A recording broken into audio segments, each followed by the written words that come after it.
For this episode of Capturing Car Culture, we went all the way to Milan, Italy.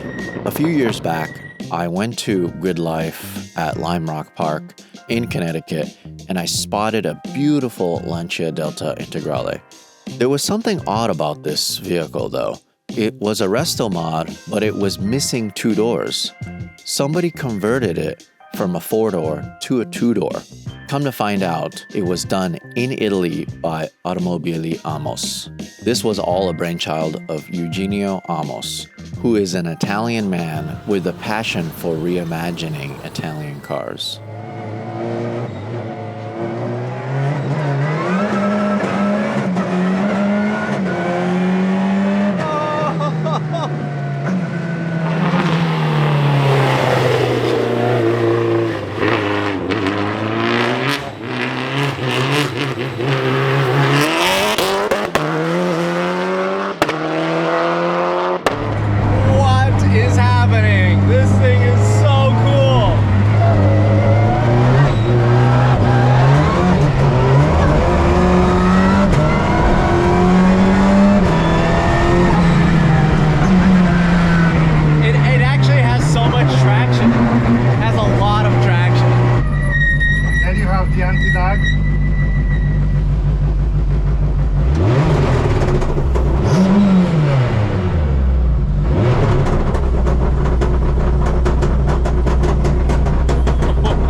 I'll be honest, my toes were curled the whole time because of how insane this car is. I mean, I've ridden in real rally cars on the street, and this felt every bit like it. And in fact, it probably makes more horsepower than most rally cars.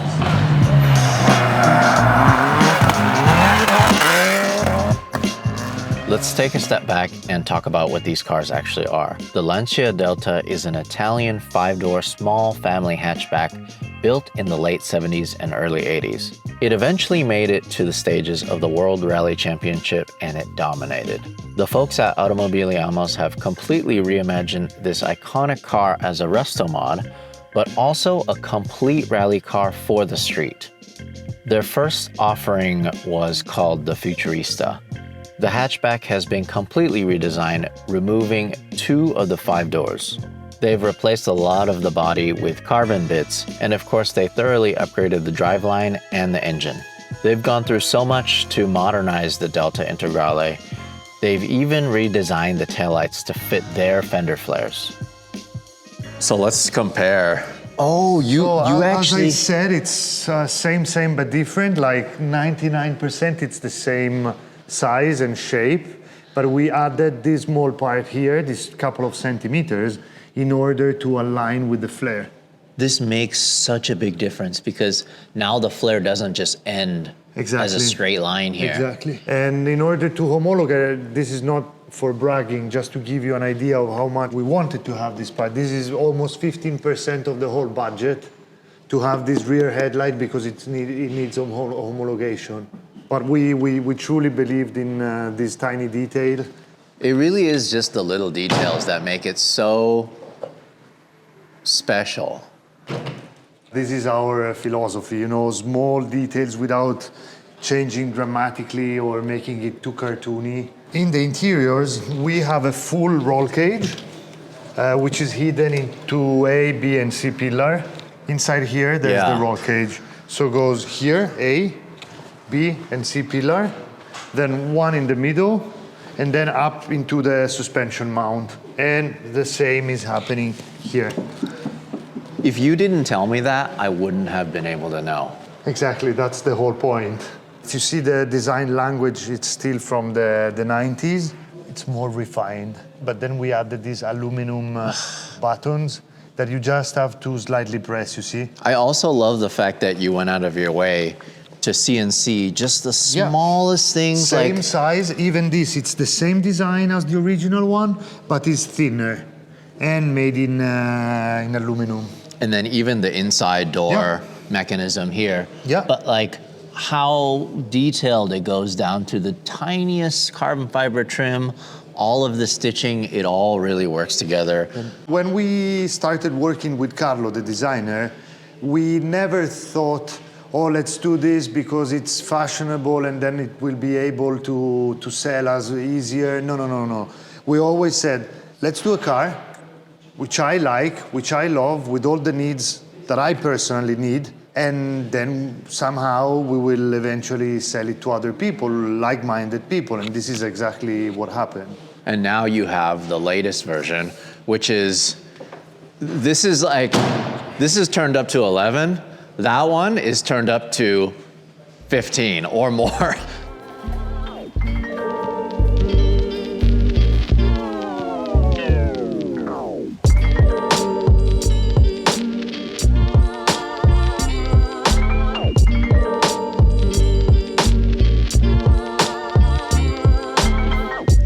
We didn't travel all the way to Italy to reshoot the Futurista.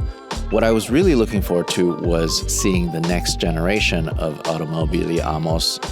They just created their first ever full-blown street-going rally car. So this is my first time actually seeing the Safarista, and this is the first build out of 5. Out of 10. Out of 10? Yes. Okay. The idea behind this car is that you can have a rally car, but with the simplicity of use of not a daily car, but a road legal car. We are going to give with the car a package of events for customers in the same fashion of the Ferrari Corse Clienti. So you buy the car, and we bring the car and all the mechanic and spare parts to selected private events that we organize by ourselves. And if not, you can use it as you wish. I mean, you built something that you want to drive, and Yes. what you built is a full-on race car for the street. It is. I mean, there's just no question about it. This reminds me of a factory-built race car. When I see the Porsche Cup cars, when I see the Toyota, factory-built race cars and BMW, that's the quality that I'm seeing here. What's interesting to me is that this being the more crazy rally car, you can actually see so much more of what you guys have done. Correct. Because this is similar to the Futurista, right? But the top mount here is much bigger and way more reinforced. Is there anything different internally with this engine? Is this built for? This has been tuned by Italtecnica, which is a very renowned engine tuner, Italian tuner. And it, again, as it has a different purpose compared to the other car, we choose, as I said, a different supplier, but also different parts in the engine. In this configuration, it makes more than 350 Correct. horsepower. I mean, in terms of power, they're not very different, but the output they have is completely different. And then this is one of the iconic looks. Correct. From This is a Amos. carryover from the Futurista, but while having different purpose and a different shape, because we needed to have more fresh air because of the more power output of the engine. This part has changed. It's non-aesthetic carbon fiber, so it's still light, but as theoretically you're gonna break this thing very often, it made no sense to have it in proper expensive carbon fiber. So we decided to have it light, but with this finish, which is, I think it looks very, very nice. Again, we have this carbon fiber tab. Wow. I cannot believe how clean, and it's all dimpled and Yeah, three parts. it really is like a factory race car. I mean, that's the look and feel you're going for. No rough edges, no unfinished surfaces. So clean. The cage work is immaculate. So the interior is very simple, as you can see. I'm a little bit OCD, so I wanted all the wires to be aligned and precisely mounted. The seat is in a fixed position, but you can scroll the Pedal box. The pedal box, exactly. Yeah. And then, so why is there only one shifter? One shifter because it's inspired by the early 2000 WRC cars. They had only one paddle, not two, because With one, you were supposed to turn while calling the gears with the other one or downshifting. We can have two paddles, so one for the upshift and one for the downshift, or the mechanical sequential gearbox. So what kind of gearbox is this? Gearbox made by a French company called Tremo. They usually work on WRC cars and rallycross. In this case, both gearbox and differentials are for rallycross car, able to handle 600-700 horsepower. So we have a redundancy for the endurance and for the durability and for reliability. So we almost have half of the power that this gearbox and differential can handle. Hey, if you like what you're watching, do me a favor. Go check out the Hagerty Drivers Club. 24/7 roadside assistance with flatbed towing, subscription to our award-winning magazine, and more. Sign up today, links in the description. We have an 18 inches rim. It's a nice size, but I don't like the fact that the discs are under-dimensioned. But this car was built not to be used with 18, but with 15. Okay, two setups. As you can see, 15. This is like an ICE setup. This is the ICE setup with the 15 inches, Pirelli Sotto Zero. These are the same one that you get on a WRC car in Rally Finland, for example, with studded tires. And then we have the gravel setup, still with the 15 inches, still with the Pirellis. You can have the A4 or K4, whatever you want to have, in terms of softness or hardness of the tire. Right. And you would see that the disc would fit perfectly here. Right. But again, it's a compromise. So this is the custom-made subframe that we installed on the original, you see this is the original chassis. And the new suspension, as you see, fully adjustable, is custom-made by us. Everything here is This is all machine. CNC. Machine, yes. Oh. The whole suspension is machine, using the Rigers, custom-made Rigers. Yeah. So here's the Tremo gearbox, as you can see. And then the transfer case is this Yeah, right here. exactly. And you will see it better on the rear one. Oh, that's all parts that you guys had to Correct. develop. Yeah. So then, and then this. Subframe is the rear subframe by us. Wow. Then we have the anti-stone aluminum protection. This is just incredible that you guys had to figure out all the geometry and make it all work. All the anti-roll bar, as you can see here, is adjustable.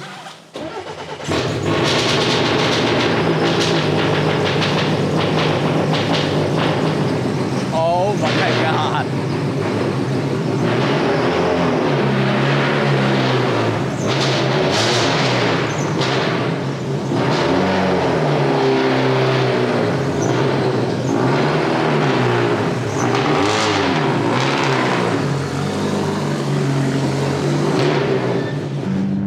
I love how crazy this guy is.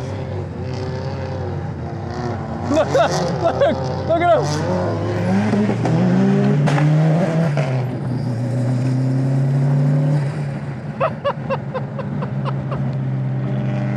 He's drifting around these roundabouts. I love it.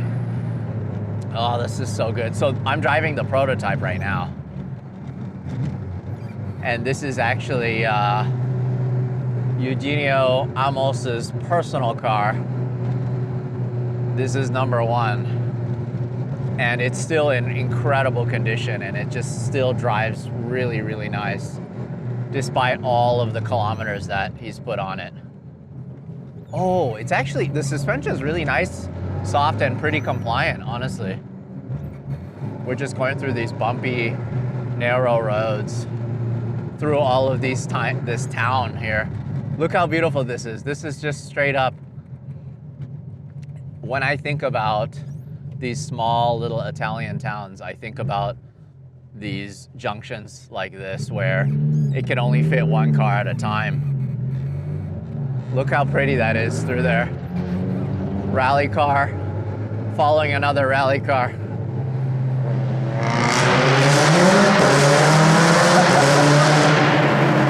Oh my God!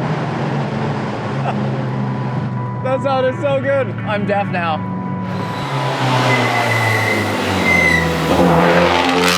While it was so much fun to drive around in the local town, Eugenio took it a step further and shut down this mountain pass that goes up to a ski slope.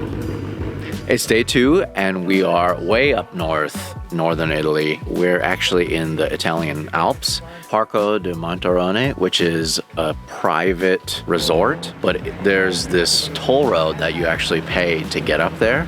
It is such a nice road. It's sometimes 2 lanes, sometimes 1 lane, but it is honestly the perfect tarmac rally stage. It's about 6.7 kilometers. They are so nice to shut it down for us for 3 hours where we can do some filming. Eugenio is gonna take me out in the Automobili Amos Safarista. I'm gonna actually get to feel what it's like to be in that car at speed, legally.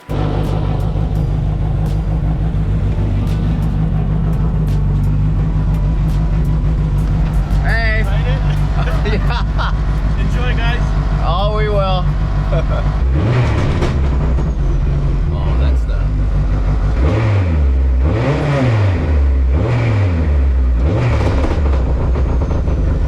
Oh.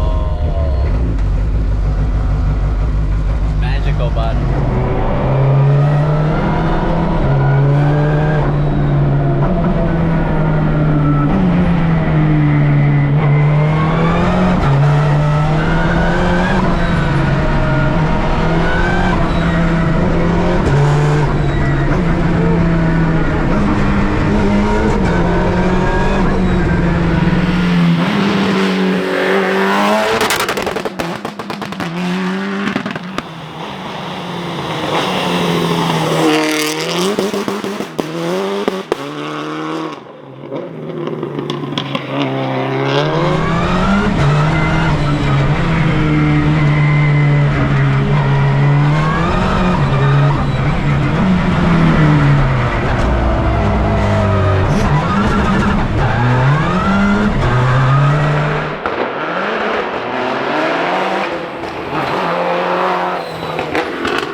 It was so cool to see where these amazing vehicles were built in Italy. I can't wait to see what Automobili Amos is going to do next.